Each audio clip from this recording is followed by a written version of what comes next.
Really, you are so insensitive and clueless. Can you hurry up and proceed with the divorce with Thomas? My in-laws always hurl abuse at me and make demands. And recently, the word divorce has started to come up frequently. Paula, you said something terrible and it made my mom cry. I care about my mom, so if you can't get along with her, I seriously think we should consider divorce. There's no way that mother-in-law cried because of me. Thomas casually lies about such clear falsehoods. I was fed up with it. Wait, why is everyone living in my apartment looking at me? You wouldn't think these are the same people who always talk about divorce. It's always the same pattern. They only bring up the word daughter-in-law when it suits them. Since you married into this family, you should take care of us, including finances and a place to live, because you are the daughter-in-law. I calmly responded to my mother-in-law's rude remarks. What? I'm not married? You know. Even they looked surprised. All three looked like deer caught in headlights, totally dumbstruck. What? What? I didn't say anything wrong because it was the truth. Meeting Thomas at a place where I was supposed to find happiness may have been my mistake. Was it fun for them to deceive someone like me? A naive and foolish woman in her 40s who mistook their feigned kindness for affection? They used me like a slave, demanding money. Had they ever seen such lowly figures reflected in the mirror? Their laughter sounded like the loud cackles of demons. I hope they continue laughing as they go to hell. I hope they suffer greatly. I will never forgive them. My name is Paula Miller, a 40-year-old housewife. Last year, in my late 30s, I married Thomas, whom I met at a matchmaking party. Invited by a friend of the same age, it was my first time attending such an event, and I was quite nervous. At the party, we had a short time frame to converse with each man. This was the perfect opportunity to showcase myself, but I was bad at talking. I struggled to find the right words and ended up wasting the time without making much of an impression. I might not be cut out for marriage. Just when I began to think this, the last person to appear before me was Thomas, who was the same age as me. Though not particularly handsome, his gentle demeanor and warm smile eased the tension that had built up. It's nerve-wracking to be here, isn't it? I'm not used to this either. Saying this, Thomas gave a shy smile. Other male participants were accustomed to these parties and would quickly throw questions, even within the limited time. I couldn't handle this well, and many men left sighing, moving on to the next woman. However, Thomas didn't bombard me with questions and listened attentively to my awkward words. I told him that I was homeschooled with few chances to interact with men and that my mother had raised me alone, expressing my desire to marry soon to reassure her. He listened to my story with a smile and nodded. For the first time at the very end, I felt comfortable. However, Thomas was popular, and during the free time, he was constantly surrounded by other female participants. There were many women here wanting to marry. I might miss my chance while I hesitate. Just as I gathered the courage to speak to Thomas, the bell rang to signal the end of free time.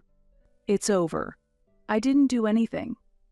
In the venue, those who became a couple received applause from everyone. As we were about to leave the venue, and while I was being comforted by the friend I attended the party with, an announcement came. Thomas and Paula Miller, you are a couple. Congratulations. Thinking it was my last chance, I had written Thomas's name under. The man I was interested in. Surprisingly, Thomas had also written my name. Encouraged by my friend, who was even happier than I was, I headed to the stage.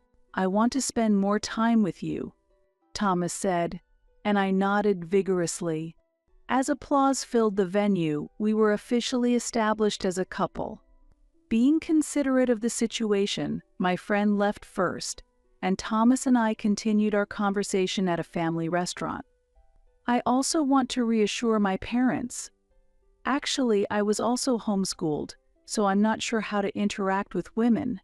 That's why, when I thought how similar we are, I became interested in you," Thomas said shyly. I grew even fonder of him as he spoke. Later, we talked about our favorite music and the activities we were involved in during our student days. Surprisingly, Thomas participated in theater in his high school days. I used to gather with friends who aspired to be actors, and we would film short dramas on our smartphones. Embarrassingly enough, I once had such dreams too. Thomas smiled shyly as he spoke. That was how Thomas and I met. From there, our relationship began. Since we met at a matchmaking party, our relationship progressed with marriage in mind. Soon after we started dating, I had the chance to meet Thomas's parents.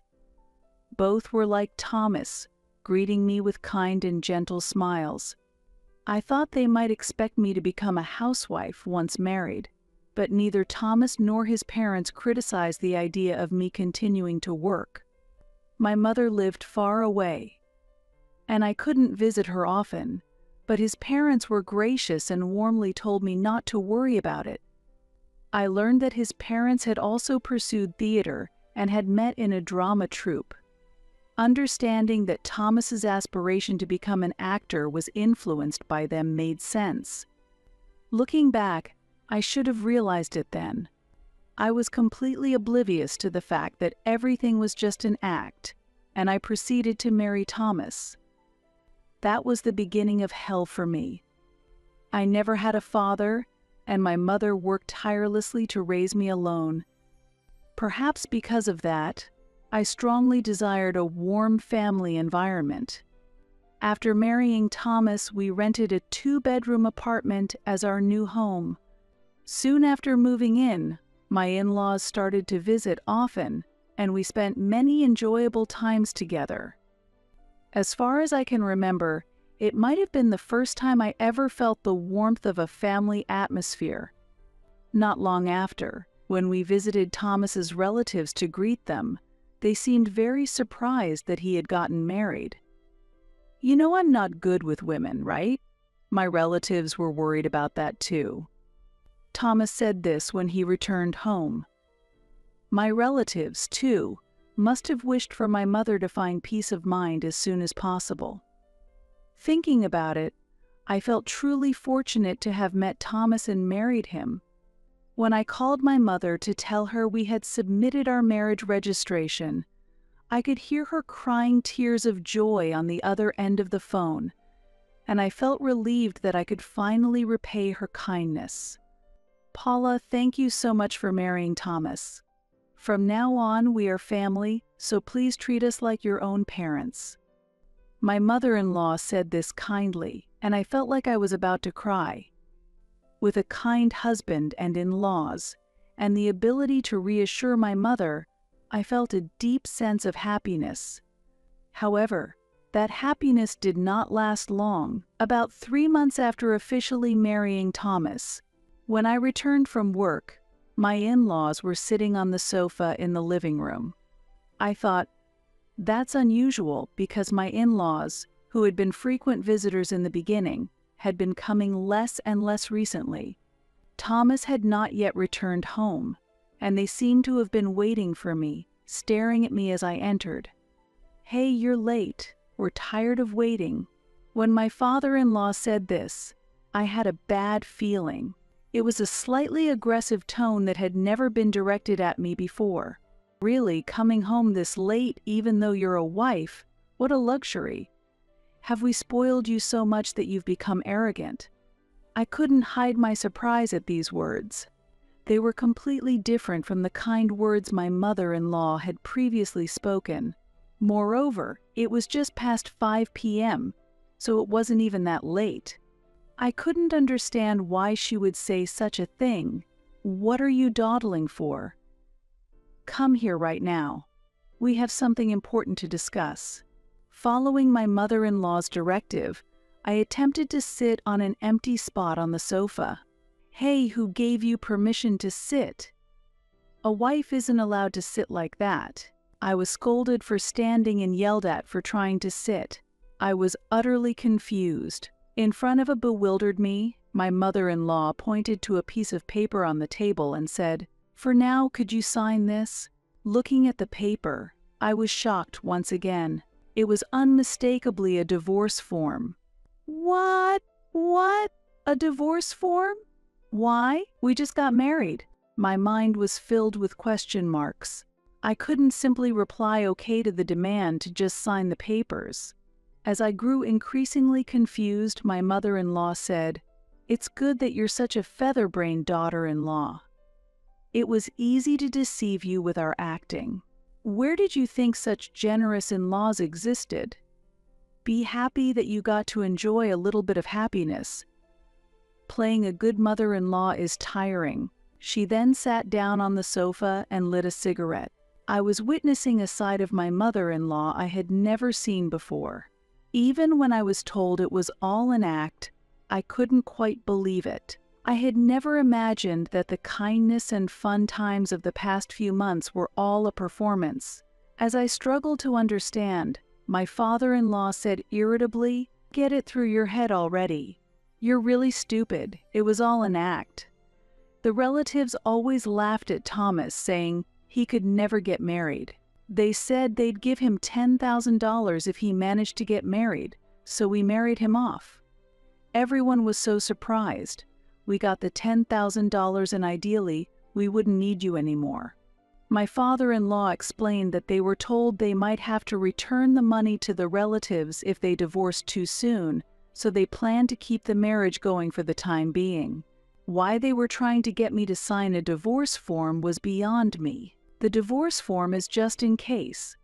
If it weren't for the financial issues, I'd want to divorce you right away. I don't want to leave my beloved son with such a foolish daughter-in-law. Does Thomas know about this? Is he also part of this act? While I was trying to calm down and think, my mother-in-law pushed the divorce form towards me. Looking closely, Thomas's name was already filled in. Did he write it himself? "Paula, if you understand, then don't just stand there, start preparing dinner. Thomas will be home soon. Make sure you prepare enough for us too. Don't be lazy. Treat us like your real family, will you?" Laughs. My mother-in-law laughed maliciously while smoking her cigarette. "I want a thick steak tonight. If we don't have any, go out and buy some right away." My father-in-law commanded, almost as if chasing away an animal. Unable to retort, I left the living room, clutching the divorce form and shoving it into my pocket. The kind in-laws I knew before were just an illusion.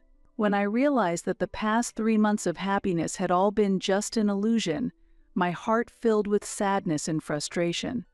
Wiping away tears, I left the house to go shopping.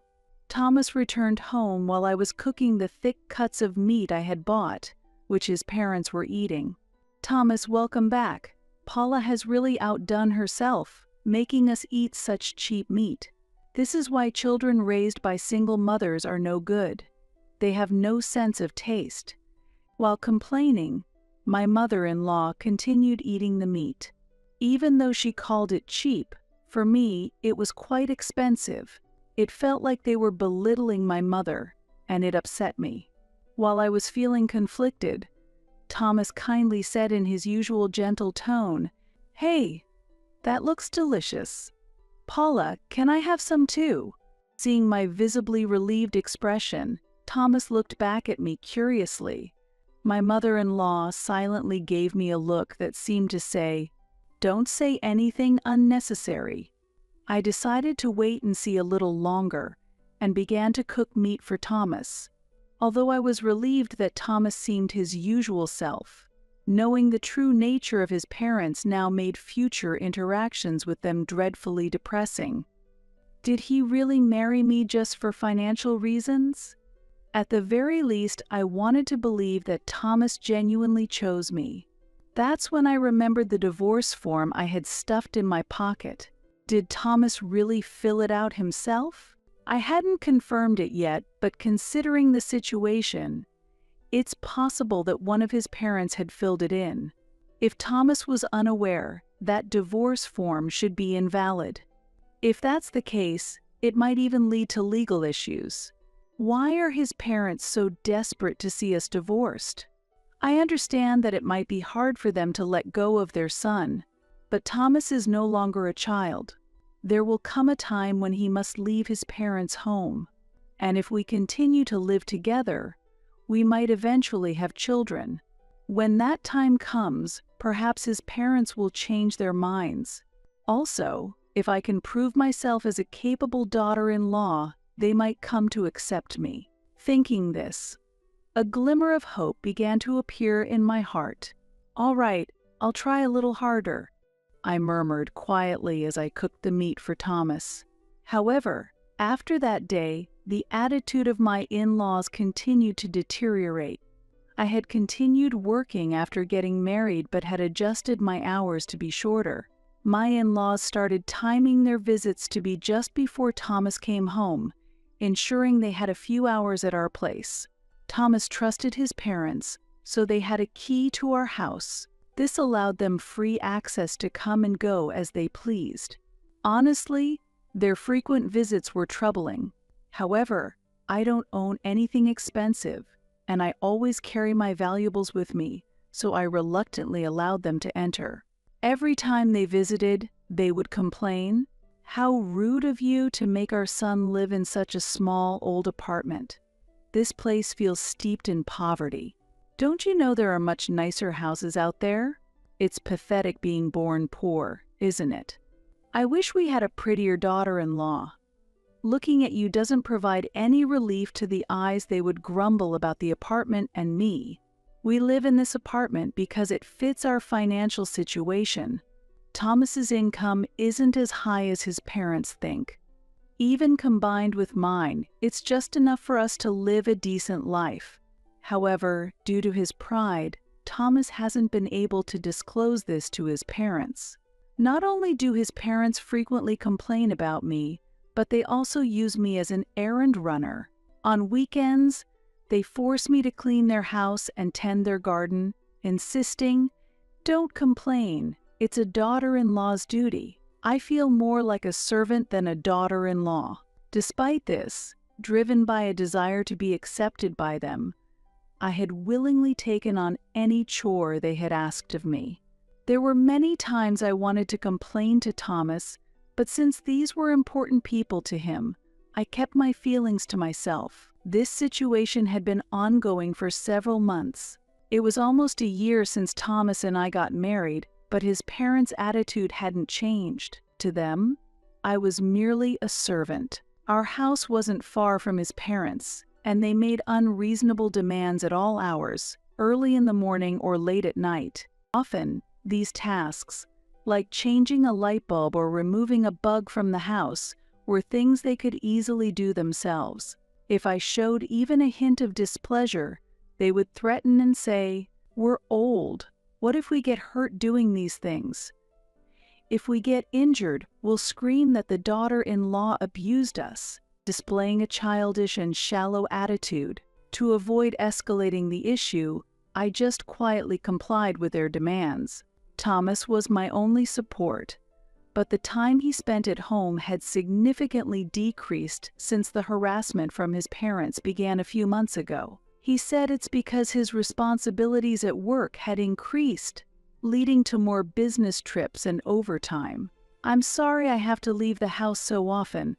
Please take care of Mom and Dad," Thomas told me before leaving.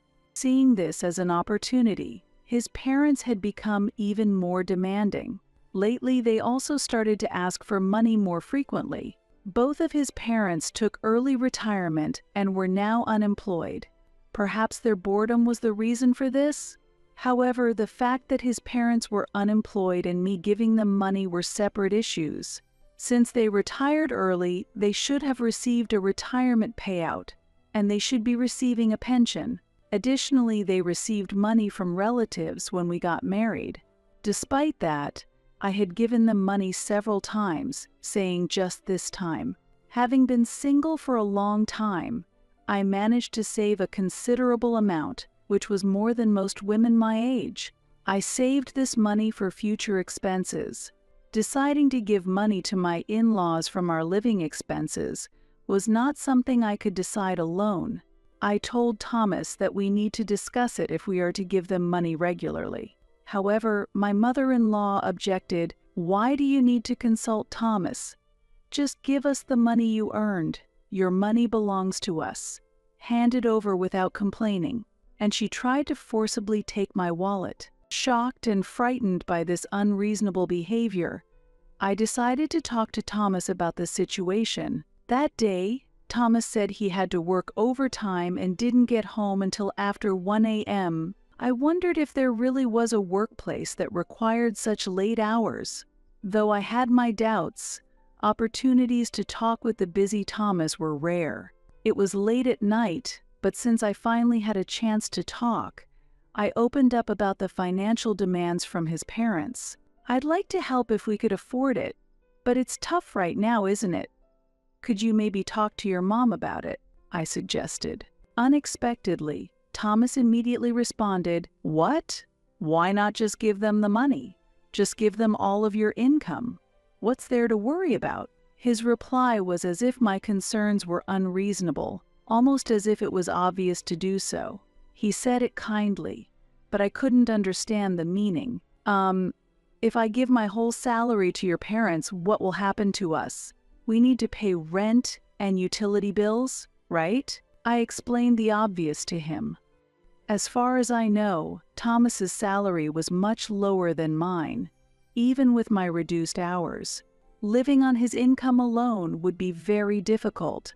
Thomas looked slightly displeased and said to me, "I know about the utility bills.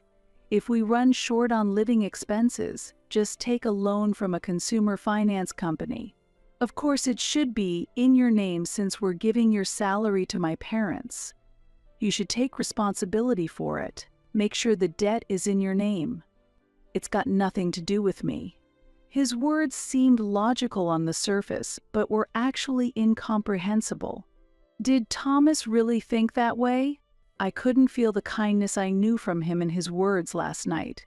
Eventually, Thomas yawned deeply and said, "I have to get up early tomorrow, so I'm going to bed now." And he went to bed. I spent the whole night on the sofa in the living room, unable to sleep. The next morning, I left the house before Thomas woke up. Since I had some time before work, I decided to spend it at a nearby cafe. I had prepared a simple breakfast for Thomas, so there shouldn't be any problem for him to eat. Honestly, I didn't want to see his face.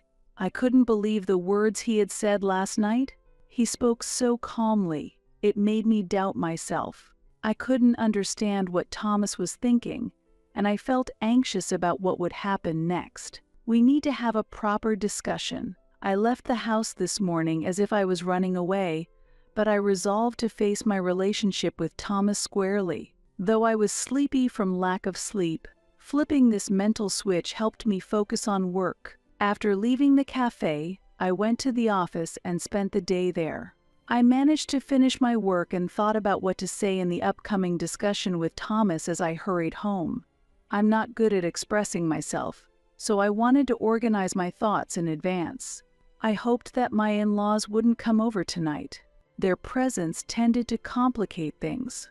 When I reached the apartment and tried to unlock the door, something fell off. The door was already unlocked. My in-laws might have already arrived. I intended to ask them to leave today, and opened the door. Instead of my in-laws, I saw unfamiliar shoes in the entryway.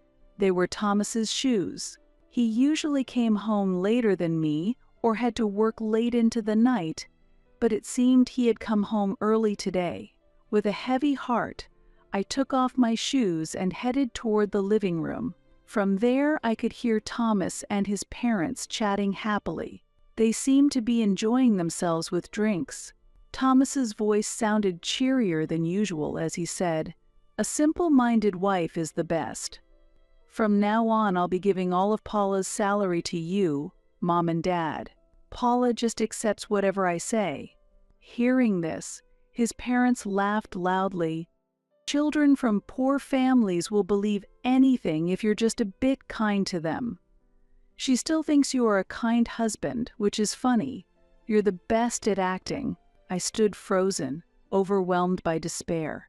Everything went dark before my eyes, and I staggered but managed to steady myself. Indeed, the kind Thomas I thought I knew was also an illusion. It was tough finding a suitable woman at the matchmaking party. I wanted someone quiet, not used to men, and obedient. Even though I would get money from the relatives, I didn't want to marry an ugly woman. Hearing this, I wanted to block my ears, unable to bear the words I was hearing. Now that a year has passed since our marriage, no one will complain if you get divorced soon. Where's the divorce form you wrote before? Well, if it's not here, you can just write it again. Next time, pick a woman with a decent face. That poor face made even the food taste bad," said his father, and Thomas and his mother burst into laughter again. If only she had been wealthy, at least someone who wouldn't live in such a cheap apartment. My heart pounded violently, my mind went blank, and tears flowed uncontrollably. The divorce form that my mother-in-law had once thrust at me had indeed been written by Thomas. I had believed that marriage would bring me happiness, yet why did I have to suffer like this? From the beginning, his parents never intended to accept me as family. Thomas was the same.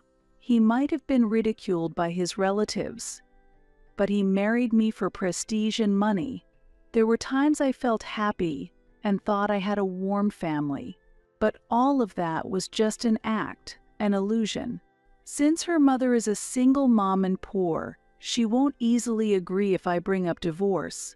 If that happens, we'll just say Paula was bullying you, mom and dad, and get divorced, blaming it on her, and claiming the property settlement. Make sure you put on a great act then, Thomas said, chuckling. Responding as if on cue, his mother said, "Leave the acting to me." Playing a mother-in-law exhausted from being bullied? Easy as pie. As she laughed heartily, I felt as though all emotion was draining from my heart. Beyond the door were devils disguised as family. I felt nothing for these devils. I just wished that they would go to hell. Without entering the living room, I left the house. I decided to spend the night at a friend's place, someone I had gone to the matchmaking party with before. My friend welcomed me warmly, a stark contrast to the demonic nature of my mother-in-law. Meeting Thomas at a place where I was supposed to find happiness may have been my mistake. Was it fun for them to deceive someone like me, a naive and foolish woman in her 40s who mistook their feigned kindness for affection? They used me like a slave, demanding money. Had they ever seen such lowly figures reflected in the mirror? Their laughter sounded like the loud cackles of demons. I hope they continue laughing as they go to hell. I hope they suffer greatly. I will never forgive them. The next morning, I left my friend's place and went straight to work. Thomas showed no reaction to the fact that I didn't come home last night. No calls, no messages. Perhaps he's always been that kind of person. I just hadn't realized it, because there had never been a night when I didn't come home. It took a year, but I'm glad I learned the truth. Now that I know that Thomas and his parents are the worst kind of people, I can deal with them without mercy. After finishing my work that day, I returned to the apartment as if nothing had happened. The living room was still cluttered with the bottles and cans from their drinking the night before, along with bags of snacks and piles of leftover food. I cleaned up quietly, feeling nothing. Thomas didn't come home until after 11 p.m. Without saying anything, I simply headed to my room. The next evening, when my in-laws came over and found me, they demanded as if they had spotted prey, "Hey, we want pizza today. Order from that expensive place near the station, and you pay for it. Your money is already family money." Looking at my mother-in-law's greedy expression, I thought to myself, what a greedy and repulsive face. Even after ordering the pizza, they said, Hey, don't you dare eat any. You eating it would ruin the taste of the pizza. If the taste of the pizza feels off, perhaps it's your taste that's the issue, I thought to myself, but I didn't voice this. I certainly didn't want to look at my wrinkled, unclean father-in-law's face either. Paula, could you leave us alone? We want to eat just as a family today, Thomas said with a sinister smile. He might still think I'm fooled by his act. Unfortunately for him, I knew everything. It felt like continuing to participate in a prank after the secret was out. Moreover, it was clear they were excluding me by saying just the family. I returned to my room without a word. A month had passed since then. Thomas continued to come home late last month, and his parents kept up their verbal abuse, unchanged. Recently, the word divorce started coming up frequently from them. Really, you are so insensitive and clueless. Can you hurry up and proceed with the divorce from Thomas? It seemed Thomas was about to put into action the daughter-in-law bullying the in-laws plan he had talked about before. Paula, you said something terrible, and it made my mom cry. I care about my mom, so if you can't get along with her, I seriously think we should consider divorcing. There's no way that mother-in-law cried because of me. Thomas casually lied about such clear falsehoods. I was fed up with it. It seemed that Thomas and his parents were also spreading rumors of daughter-in-law bullying the in-laws around the neighborhood. Such a despicable family. They would do well to use that energy for something more constructive. With the situation potentially affecting the neighbors, I looked up and saw that the moon had risen. Tonight the moon was unusually red, often considered an ominous sign. Perhaps it was the perfect night to banish demons. That night, Thomas and his parents were enjoying drinks in the living room. I decided to interrupt boldly. What do you want? We're enjoying family time right now. Don't disturb us. My father-in-law tried to brush me off, but I fixed him with a stern look. He flinched for a moment, which I did not miss. Excuse the interruption. I just wanted to let you know that I'll be moving out tomorrow. The moment I mentioned moving out, the expressions on all three of their faces changed dramatically. My mother-in-law mocked. So you finally decided to leave, huh? I bet you can't afford anything better, though. Where are you going? To a cardboard box. Thomas and my father-in-law laughed, and even my mother-in-law chuckled. I couldn't understand what they found so amusing and just watched them laugh.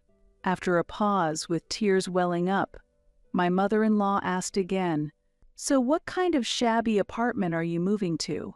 I answered calmly, "Actually, it's a new apartment in front of the station. It's a 4-bedroom, much bigger than here." Thomas and his parents couldn't hide their surprise at my response. "Really? An apartment near the station? But those are expensive to buy." Thomas looked at me, puzzled. "I've been saving to buy a home since before I was married. I decided to use that money now," I said brightly. Thomas began to mutter to himself, seemingly in thought. "Is that so? Okay, got it. Ashem, 4-bedroom. Having delivered my news to them, I couldn't wait to leave this house." Despite their initial disbelief and mocking, revealing my independence and ability to move on without them likely altered their perception. I felt a mix of relief and vindication knowing I was leaving this toxic environment behind. Now, I look forward to starting anew in a place of my own, free from deceit and manipulation. I had very few belongings, so I could move out immediately.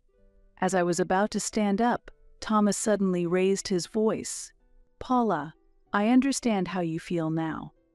Okay, I've decided. From tomorrow on, we, as a family, will live together." He looked at me triumphantly for some reason.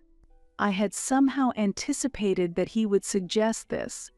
Pretending to be oblivious, I responded to Thomas. "So, you and your parents will live together in this apartment. That's a good idea. Your parents seem to like it here, and they've always wanted to stay. At my words, Thomas frowned and objected. What? No way we're going to live in this old apartment. We're moving to the new 4-bedroom apartment near the station too. Hearing this, his parents expressed their excitement and joy. That's wonderful. A brand new apartment. We should start preparing to move right away. Let poor Paula stay in this old apartment. The new 4-bedroom apartment will be just for us. Since it's your house, make sure you pay the rent.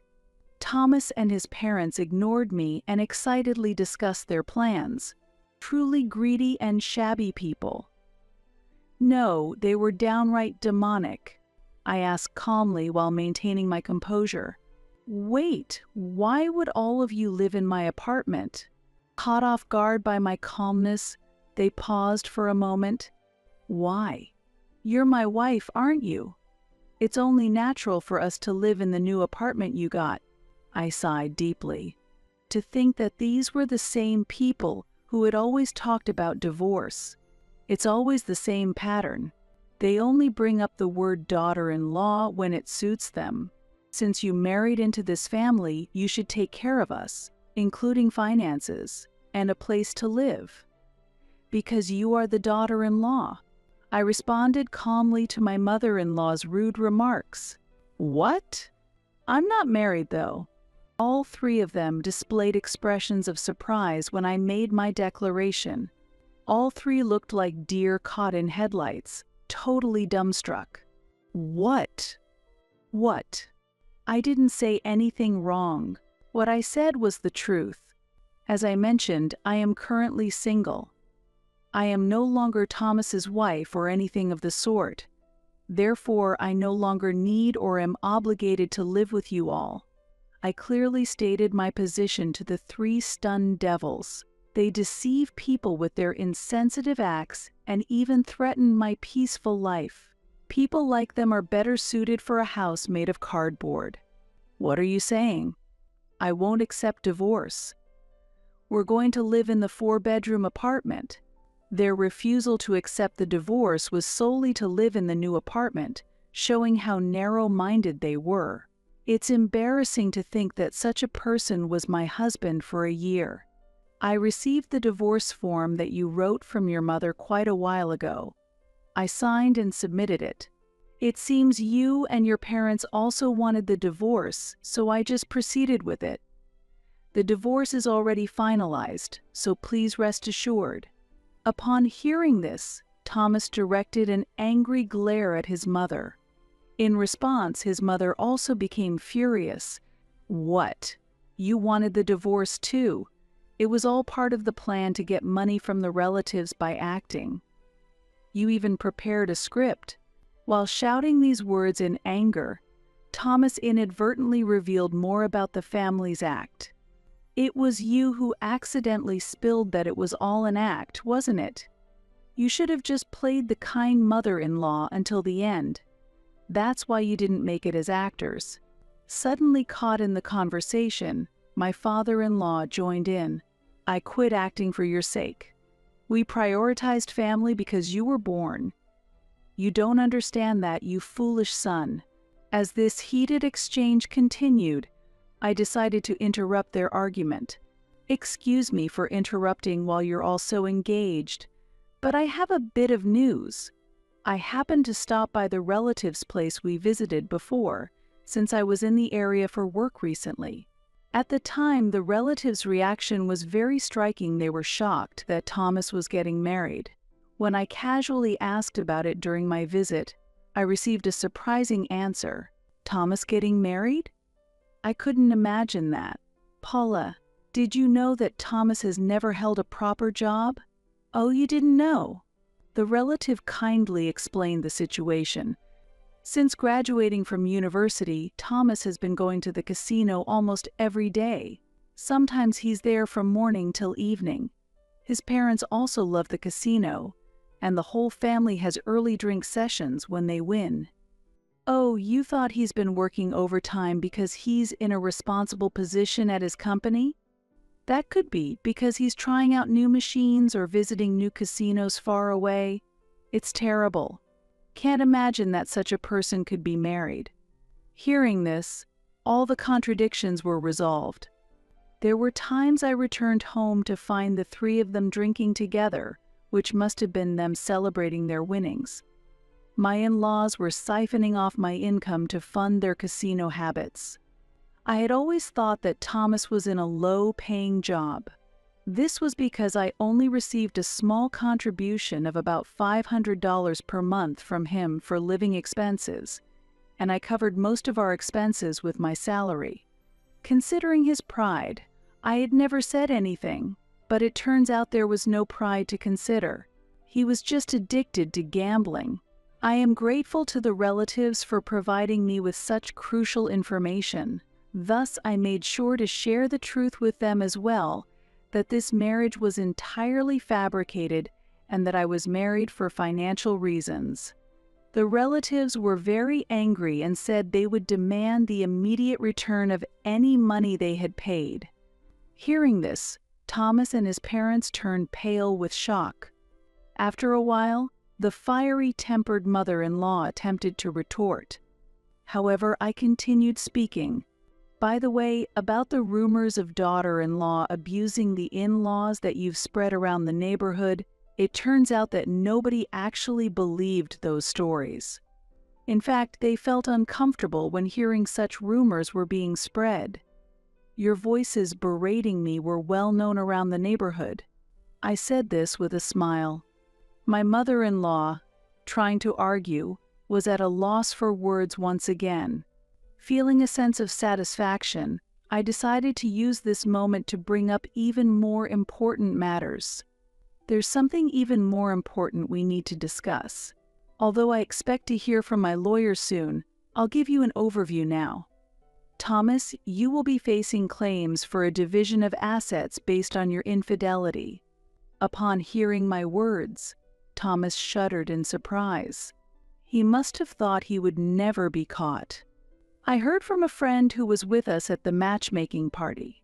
Despite being married, you've been showing up at various matchmaking events almost every day. She even took pictures of you going to a hotel with a woman you met there.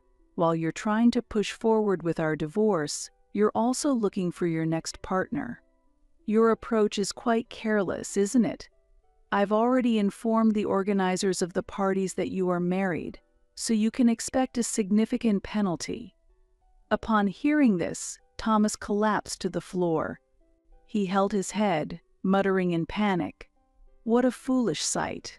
Why would you make such a mistake? I told you to do it without getting caught."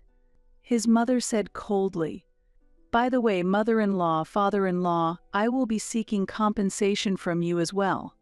At this, his parents visibly shook. "Why would you do that? We did everything to make you family. We married our precious son to you, who came from a poor family. Instead of being grateful, you're demanding money from us. That's unreasonable." His father yelled furiously. Still that much energy left?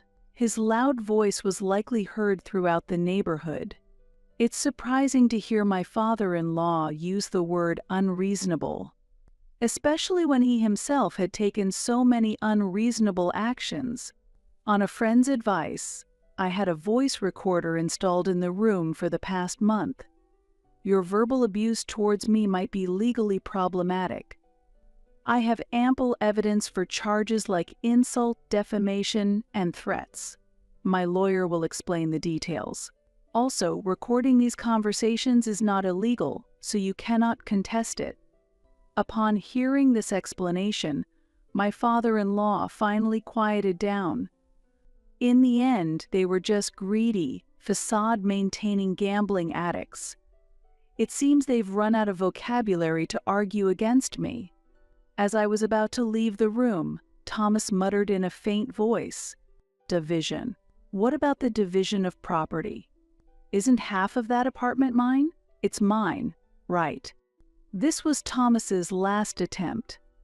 It's commendable that he thought of the term division of property. Unfortunately, I bought that apartment with the savings I had before when I was still single. Plus, I didn't buy it with our life together in mind. So it doesn't qualify for division of assets. You should give up." Thomas seemed to revive momentarily, but then fell silent again. Both my father and mother-in-law slumped down on the sofa, crestfallen. I am grateful for the brief time we spent as a warm family.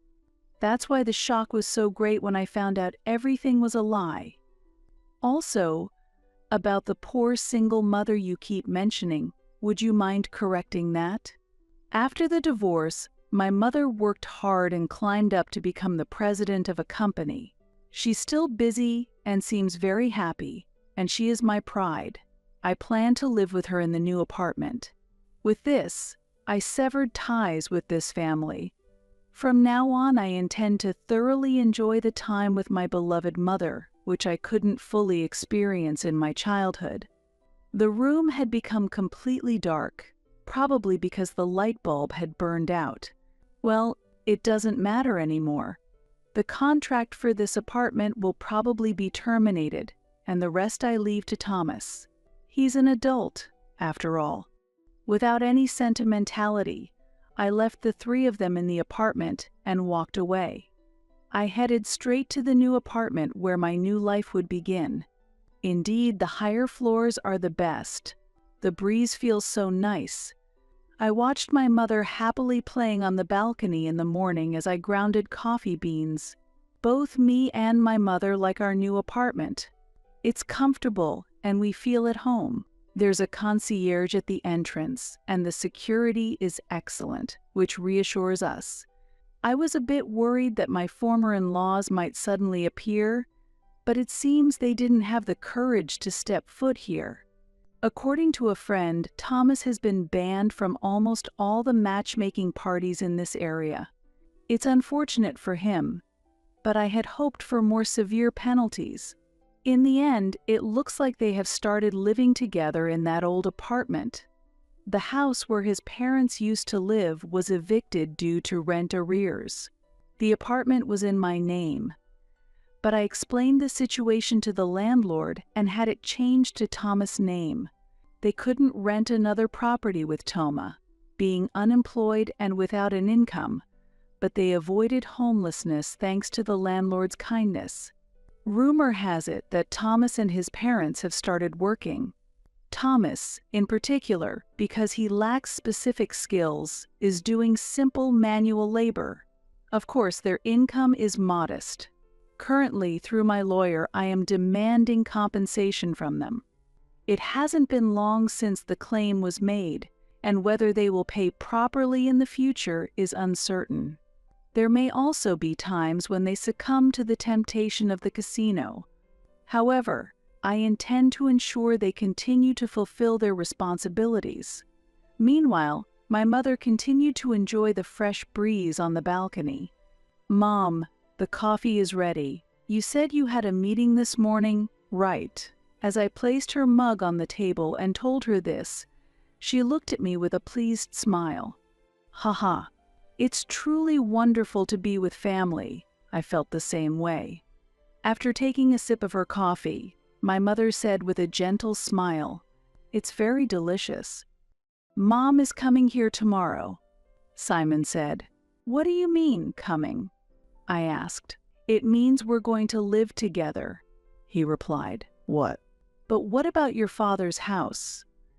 There are so many things that need to be done, like selling it or demolishing it, right?" I panicked when my husband suddenly suggested living together with his mom, trying to explain how unrealistic it was. However, he was determined. "That's why Mom is coming here first while we proceed with those arrangements. We decided last night after discussing it." That's absurd. I felt dizzy. Why does my husband always decide things on his own? "And what about your mother's room?"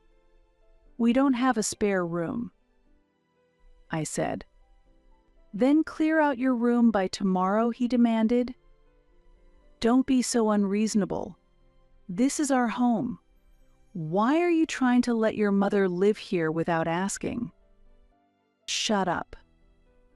I pay the $1,000 rent, so just do as I say. My name is Tanya, and I'm 34 years old. I run a general store.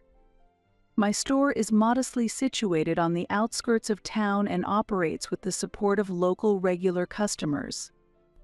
This small shop has a homey atmosphere, creating a deep bond between the staff and the customers. I'm very comfortable with the warm and intimate atmosphere of the current shop, and I have no intention of expanding it significantly.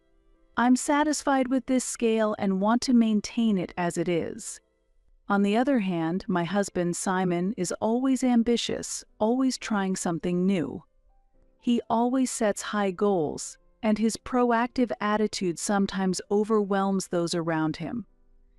Our personalities are very different, which often surprises our friends as to why our relationship works so well.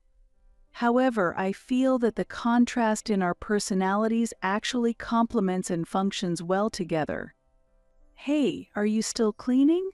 We have plans this afternoon. Will you make it on time? Don't you have other things to do? The departure time is approaching, you know. As usual, Simon couldn't hide his frustration when things didn't go according to plan. Come on, don't worry so much. It's a relaxing family day out today, so a little delay won't hurt. I calmly replied, "What are you talking about? You always move at your own pace too much. What tasks are still left?" Simon pressed further. "Could you please pack our daughter's things in her usual bag then?" I asked gently. "Fine. Really, you," he said with a wry smile as he went to get our daughter's belongings. Watching his retreating figure, I secretly smiled. My husband, who prioritizes efficiency, gets irritated when I work at a relaxed pace, but this ultimately helps me.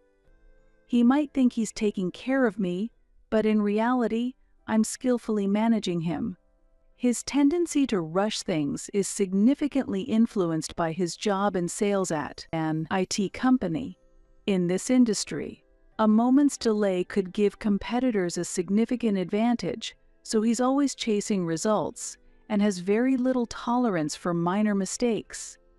As a result, he manages himself with a strict eye in his daily work, constantly working under pressure to achieve team goals.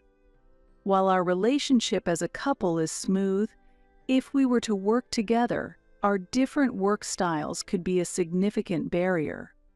I feel that my relaxed working style suits me, and I wouldn't function well in an environment that demands the speed that my husband does.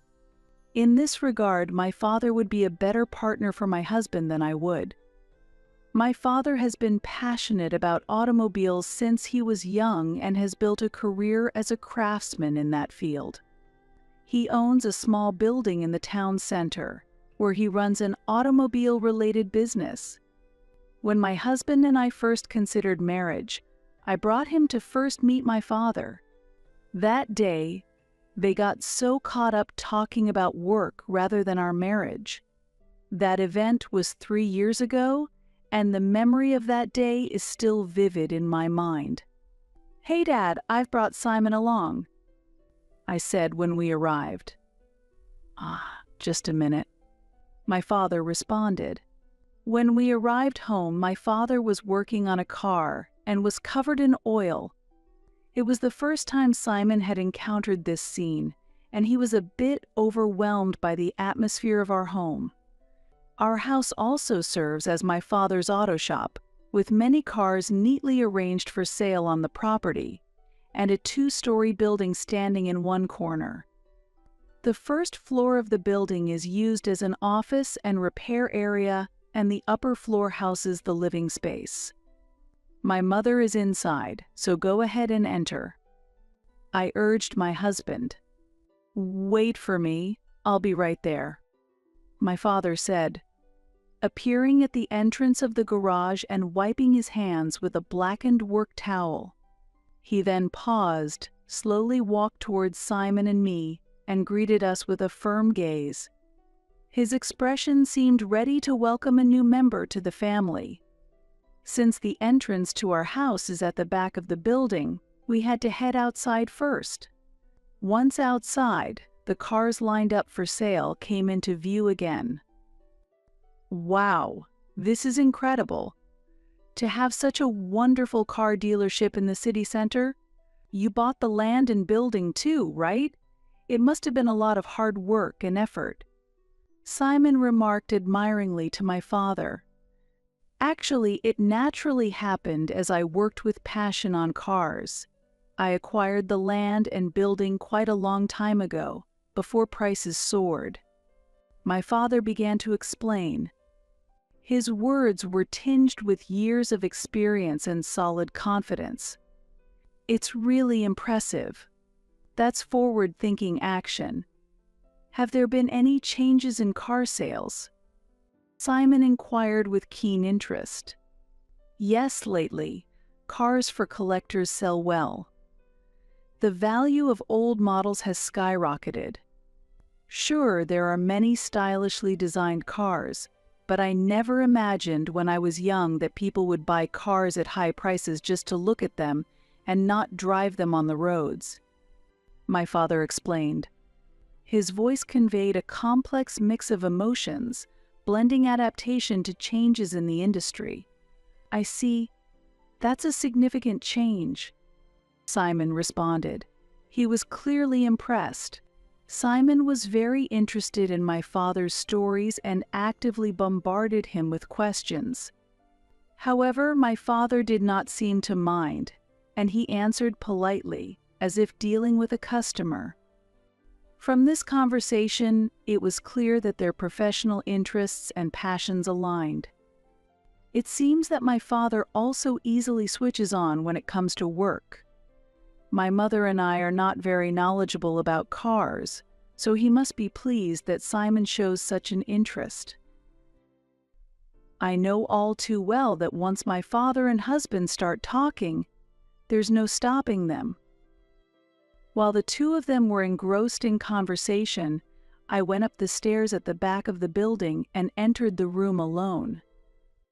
After explaining the situation to my mother, we watched my husband and father chatting happily from the window and couldn't help but laugh. It's amazing they got along so well the first time they met. Really, he might become just like your father in the future. Ahaha. You'll have to keep an eye on that. This is a fond memory from when we had our marriage greetings. We currently live in the residential space above the car shop that my father used to run. Recently, having turned 65, my father closed the car shop and moved to the countryside with my mother. After working nearly 40 years in the city center, they plan to enjoy a rural life together. Thanks to the success of the car shop, my father has enough funds to not worry about future living expenses and decided to semi-retire. When my father decided to move, the family home was left vacant, and he suggested we might live there. Dad has offered us the house to use. What do you think?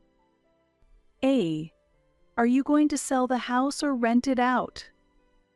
Well, according to Dad, dealing with selling or renting out the house is too much hassle, so if we live there, he plans to eventually pass it on to us. So you mean to inherit the house and land? That's right. The whole process is just too much hassle for him. He's been focused on his work for 40 years and doesn't want any more complications. I see. Maybe him giving you the house now is part of decluttering his life, to not make it too burdensome for him. So how much is the rent? The rent is $1,000. That house was a spacious 3-bedroom, right? For $1,000, that's a pretty good deal. It's close to the city center and has good access to the station. Since Noelle is still a baby, maybe we should consider moving. Hearing that the rent was $1,000, my husband became more open to the idea of moving. My husband has a somewhat high self-esteem. I was concerned that living in my family home might make him feel dependent on my parents, and he might refuse to move. However, once the move was settled, I felt relieved. This allowed my parents to make their decision to move to the suburbs with peace of mind, resulting in a good outcome for everyone. But my husband presented one condition. I'm fine with moving, but I will pay the $1,000 rent myself. It's a decision I make as a man. Yes, I understand. Thank you, I replied. My husband was struggling to accept the idea of relying on my parents. Even though our finances were combined, he insisted on paying the rent himself. His unnecessary pride in such situations could be troublesome. As a result, we ended up living closer to the city center, and our life significantly improved. I was looking forward to more comfortable days ahead. However, since moving into the family home, my mother-in-law began visiting frequently, often staying over. It was natural for her to be interested now that her son and his wife had moved into a new home. But as her visits became weekly, it increasingly became a problem for me. Mother-in-law, you've been coming here almost every week recently, haven't you? You stay over and then go out by yourself, but maybe next time we could go out together, I suggested. Oh, don't worry about me. I want to enjoy some drinks with my friends, and they would feel awkward around you two, she replied. I felt she could be more considerate. Every week when she visited, I found it hard to relax.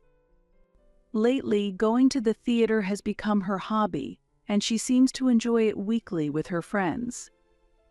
After the show, they discuss their thoughts at a restaurant. Since the theater is in the city center, she's essentially using our home as a place to stay. It's really okay, you don't need to worry, she would say. But then, emerging from a long bath, she'd casually eat the expensive ice cream I had bought as a little treat for myself. It was just a small indulgence for me, and I wished she would consider that. If she was worried about how her son was living or wanted to see her grandson, I could understand.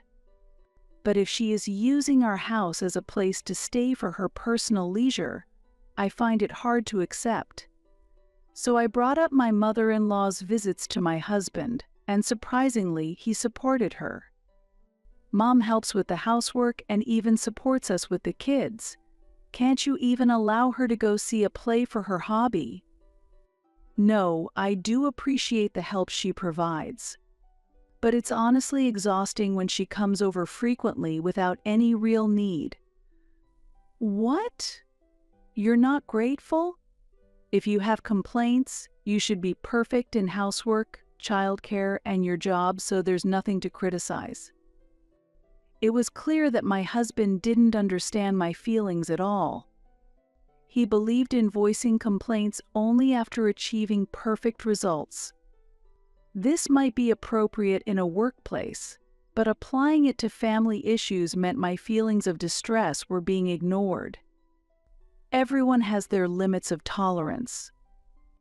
Honestly, I think my mother-in-law's behavior is a bit unreasonable, even by general standards.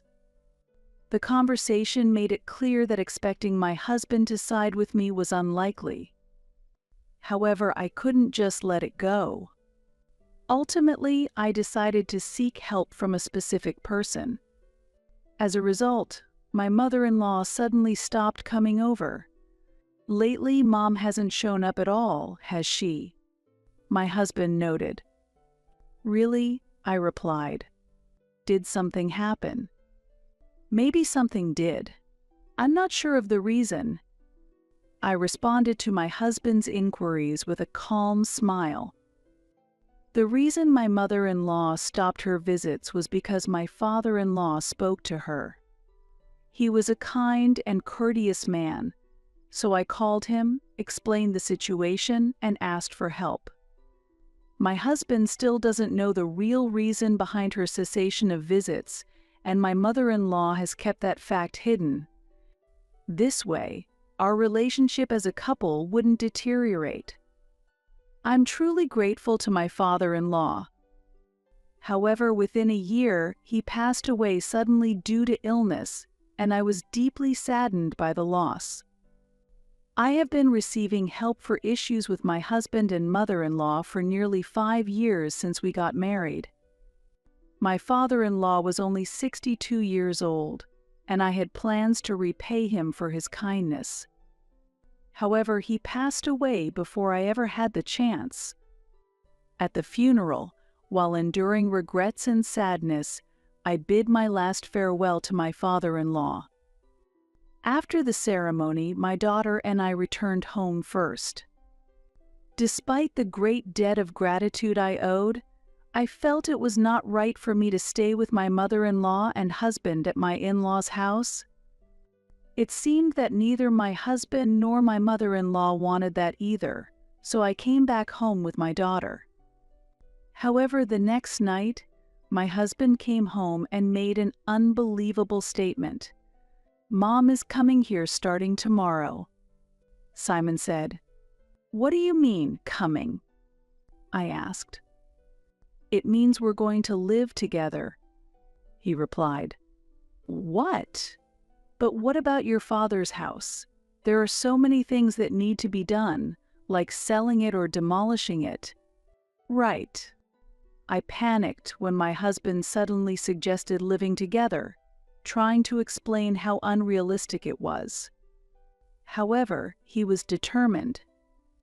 "That's why Mom is coming here first while we proceed with those arrangements. We decided last night after discussing it." That's absurd. I felt dizzy. Why does Simon always decide things on his own? "And what about your mother's room?" "We don't have a spare room," I said. "Then clear out your room by tomorrow," he demanded. "Don't be so unreasonable. This is our home. Why are you trying to let your mother live here without asking?" "Shut up. I pay the $1,000 rent, so just do as I say." "Are you kidding me? This isn't a joke." I had always avoided direct confrontation with Simon, who is stubborn and unyielding in his views, and instead found ways to skillfully manage his actions and thoughts. However, with the imminent start of life with my mother-in-law tomorrow, there will no longer be time to avoid conflict or subtly influence the situation. Simon seems to think only of the benefits of having another person to help with housework and childcare, completely disregarding my feelings. But it's too domineering for him to expect me to give up my private space for my mother-in-law. Moreover, while our conversation was still unresolved, Simon hurried off to take a bath. Any resistance from me seemed futile. I went to my workroom and decided to prepare a sleeping arrangement for my mother-in-law for the time being. The next day, my mother-in-law arrived, dragging a large suitcase. "Usually I don't only bring one, but it's really tough to travel this far with so much luggage," she said. Since Simon was at work, I greeted her alone. The weight of her luggage must have been a considerable burden for her. She was sweaty and appeared exhausted. However, there was no sign of sadness for her husband, who had passed away just a few days ago. Had she already recovered? Or did she not feel sad at all? "Hey, isn't it cleared yet?" "I'm sorry. I was told last night by my husband to clear out the room." "Really useless, aren't you? Hurry up and clear it. Also, prepare some cold milk and cake." There was no cake in the fridge. When I said I would go out to buy some, my mother-in-law sighed. "Oh, what kind of housewife are you? Hurry up. Why do I have to be spoken to like this?" The thought of enduring days like this weighed heavily on me. But this was just the beginning. That evening, when Simon came home, the four of us were having dinner, and my mother-in-law escalated her attacks on me. "I haven't been here in a year, but it's still a nice house," she commented. "Yeah, Mom, why did you suddenly stop coming?" Simon asked. "Your father scolded me. He told me not to visit your place so often. He said it was because Tanya was feeling burdened." "Well, that sounds like Dad. Really, you didn't need to worry about it." "Actually, it wasn't your father who was considerate. It seems Tanya asked him to intervene. She told him she was bothered by my visits and asked a favor from him," my mother-in-law suddenly claimed, leaving me speechless. I had indeed sought help from my father-in-law. Of course, I hadn't been rude. I had merely suggested subtly that she should limit her frequent visits. My mother-in-law seemed to be exaggerating the situation, making herself out to be a victim. "Hey, did you really say that?" "Tanya, I'm sorry. I had no idea I was such a burden. We'll be living together for a long time now. Is that okay?" My mother-in-law was smiling, but her eyes were hiding anger. It seemed she resented me for telling on her to my father-in-law. Her gaze clearly accused me. "Hey, answer me. Did you really say that?" "No, I didn't say it like that, but..." "Oh, is that so? My father said so. Are you saying he exaggerated the story, or are you implying Mom's lying?" "No, that's not what I meant." "But you did say it, right? Really? Doing things behind the scenes is sneaky. Now that we're living together, you should properly apologize to Mom." "Why should it be normal for me to apologize? That's ridiculous." "Mom, I'm sorry. It's my fault. I'll make sure she understands." I was completely made out to be the villain and pressured into apologizing, which was truly humiliating. This incident isolated me within my family, creating a 2-against-1 dynamic. The next day, blatant mistreatment by my mother-in-law began. In the morning, I made lunch for both my husband and me, but I found mine in the trash. When I returned home in the evening, my mother-in-law had prepared dinner, but nothing was set aside for me. Although my husband was aware of her actions, he fully supported his mother, only shrugging in response. I have been without support from anyone for a week now, and I can't even ask my father-in-law for help anymore. This obvious harassment has taken a significant mental toll on me. Some people endure such situations for years, even decades, but it seems I don't have the strength to bear it. When I saw my own limits, I found myself in a situation where I had no choice but to ask my mother-in-law for help. "Mother-in-law, could you please watch Noelle for a little while today?" I asked. "Why? Don't you usually take her to the shop with you?" she questioned. "I have to attend a market event for work today. The venue is too large, and I can't bring her along," I explained. "What? She'll start crying as soon as you leave. This is a bit." She hesitated. "I'm really sorry. Is there any way you could help?" I pleaded. "You really are a troublesome daughter-in-law, always causing trouble." She sighed.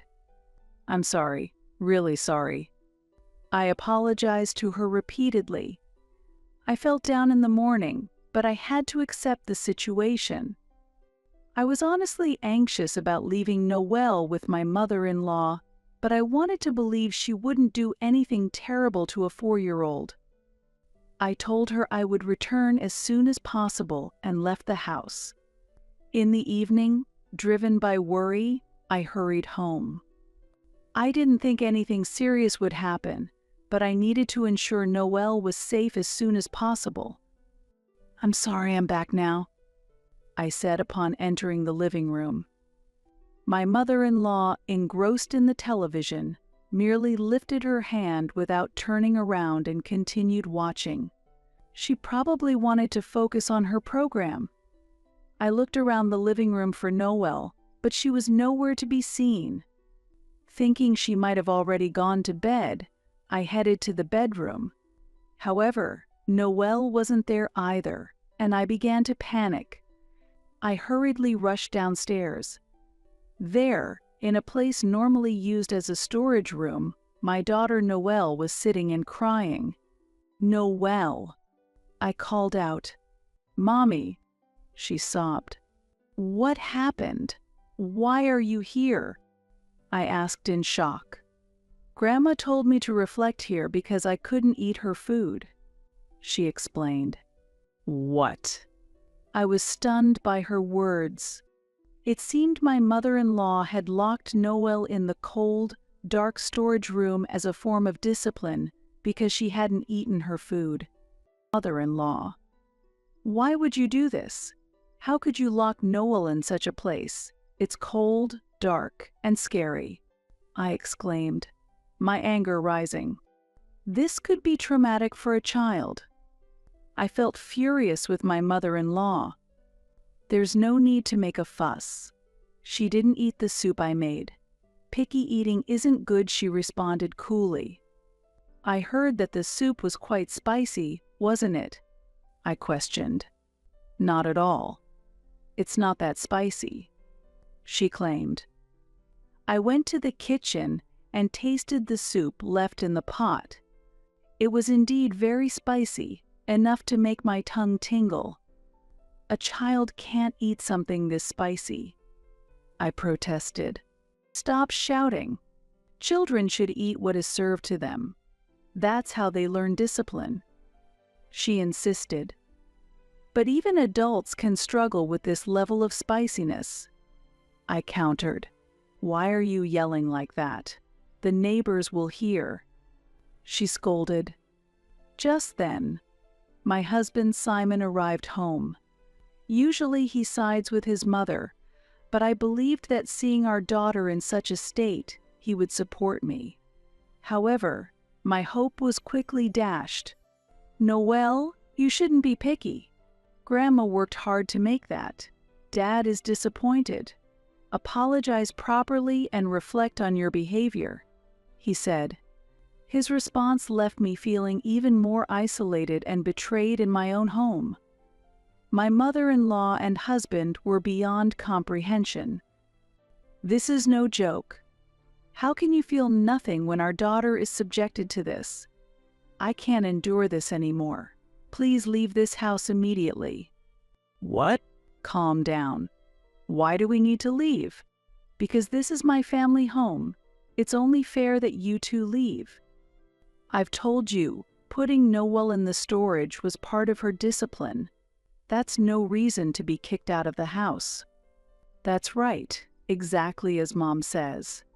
Sure, this is your family home, but I'm the one paying the rent, so technically, this house is mine now. You should be the one to leave, actually." The conversation was pointless. My anger had turned to dismay. "Fine, I'll leave. And I want a divorce." "That's fine. You never respected my mother. I never thought you were such an unreasonable woman. Then, I'll arrange for a formal rental agreement with my father for this house. Fine by me. Right in the center of the city, this large property with a spacious storage area. I thought the rent was high at first, but for $1,000 to have all this is a no-brainer. Mom and I will live here comfortably." My mother-in-law and husband were satisfied to continue living in this house. Incredibly, the matter of divorce didn't seem all that significant to him. The thought that I had spent 5 years married to such a man filled me with rage. And I could not forgive my mother-in-law for neglecting my daughter. If my husband doesn't think it's wrong, then he's complicit. I packed up and left the house immediately with my daughter.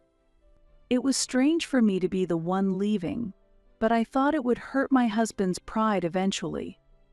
My mother-in-law would surely come to regret this as well. As soon as I left the house, I called my father to explain the situation. Simon did what? So, what are you planning to do?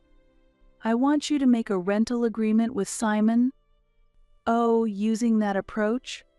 Then he'll have to leave if he doesn't comply. Before I even finished explaining, my father understood my plan. We are family, after all. We understand each other quickly. A month later, I was divorced from my husband and living in a monthly apartment with my daughter. After the divorce was finalized, I took the documents my father had prepared and went to see my ex-husband and former mother-in-law. "Ah, you've come. Is that the contract?" my ex-husband asked. "Yes, it is," I replied. I was led up the front steps of the house by my former husband and mother-in-law. It was a strange feeling being guided into my own house. Sitting on the living room sofa, I placed the documents my father had prepared on the table. My ex-husband picked up the documents and began to read through them. He quickly pointed out a supposed mistake. "Hey, this is wrong. The rent is listed as $10,000. "Oh, really? I can't believe such a mistake," I said, pretending to be surprised as my ex-husband and former mother-in-law looked at me coldly. "Yes, the rent is indeed $10,000. There is no mistake," I countered calmly. "What? Stop joking. The rent was supposed to be $1,000.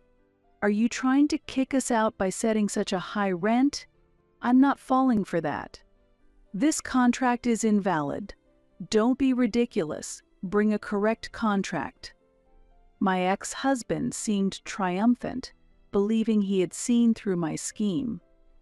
However, unfortunately for him, there was no mistake in the documents, and I had indeed prepared them seriously and accurately. There is no mistake. This building includes the entire large property, and the first floor is not a residence but houses commercial tenants. It's common for commercial tenants to pay higher rent than residential tenants. When combined, the rent amounts to $10,000. Moreover, this is a central city location. That is the going rate for tenant fees in this area. What? Don't mess around? We're only renting the residential part upstairs. We have some stuff on the first floor, but we'll clear it out soon. That's not possible. My father stated that if he rents this place out, he will do so as a whole, not separately. If there were casual residents upstairs, it would reduce the interest of anyone wanting to rent the commercial space on the first floor. We were able to use this house previously because of my relationship with my father. Now that we're divorced and essentially strangers, there's no more special treatment. From now on, you'll need to pay the market rate for rent. What? The rent has been $1,000 so far, hasn't it? Why? No, mother-in-law. Actually, the rent has been $0 until now. My father allowed me to use it for free. Essentially, it was as if I was not paying any rent. I was supposed to pay him $10,000 annually for property taxes. In a way, that could be considered the real rent. $0 rent? That can't be right. You said the rent was $1,000. That was not true. I said that because I thought your pride would be hurt if you knew you were living here for free. Actually, I saved all the $1,000 you thought you were paying as rent. I also contributed $1,000 each month, saving a total of $2,000 monthly. We continued this for 10 years with the plan of eventually buying this house from my father. This way, everything would be settled transparently, and you would be satisfied. However, there's no need for that anymore. So please leave this house immediately. You can't afford to pay $10,000 a month, can you? Wait a minute. We can't just leave suddenly like that. Well, you can give us a 2-month notice. In that case, you will need to pay 2 months' rent, totaling $20,000. Is that acceptable? Ah. Realizing the contradiction in her own statements, my mother-in-law fell silent. If you cannot pay the rent, please leave. If you do not, I will call the police. That's harsh. My ex-husband and former mother-in-law were trembling and looking down. Eventually, they decided to leave the house. They quickly packed their belongings and moved to an apartment. I had instructed them to vacate within 2 weeks by the end of the month, and they did as instructed. I warned them that staying even 1 day longer would result in an additional charge of $10,000 in rent, which seemed to motivate them. My ex-husband and former mother-in-law have already sold their house and are now living in a cramped apartment. They thought they could take the house from me and lived a lavish lifestyle, purchasing many expensive items. As a result, they faced sudden expenses and nearly depleted their assets, forcing them into living meagerly. Furthermore, they also need to pay child support every month, so they can't afford a luxurious living environment. Well, that is a consequence of their own actions, and there is no room for sympathy. Meanwhile, I have moved back into that house with my daughter, and we are living happily. Also, a trusted friend has started a cafe on the first floor, and I help out there occasionally. The cafe also includes a small space for merchandise, where some of the items from my store are displayed. Every day, being enveloped in the rich aroma of coffee is wonderful, especially when there's the scent of freshly baked cakes. Moving forward, I plan to continue living a fulfilling life, prioritizing my daughter while balancing work and personal life.